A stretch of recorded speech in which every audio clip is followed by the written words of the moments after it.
Alam mo, darating sa buhay mo, ito tandaan mo to, darating sa buhay mo, mapupunta ka sa isang posisyon kung saan mo minsang nilagay ang ibang tao.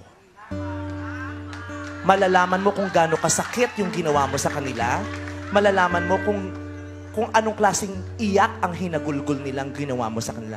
At doon matututo ka. Diba?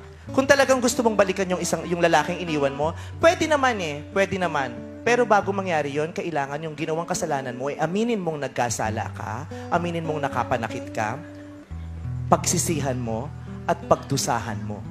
Kasi hanggat hindi mo nagagawa yung tatlo, hindi ka pwedeng bumalik dun sa taong yon. Diba? Kasi hindi ka niya mapapatawad kung niloloko mo lang siya ng paulit-ulit. Kasi tao yun, diba?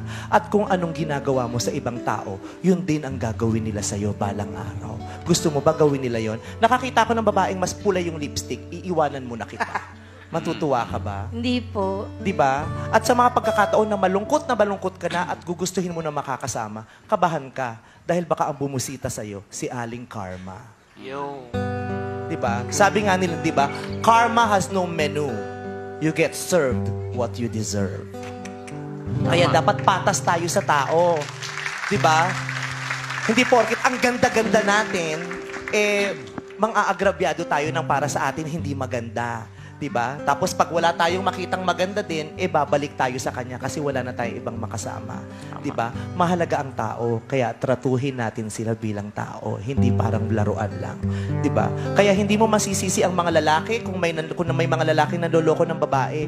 Kasi may mga babae rin naman talagang nananakit ng mga lalaki.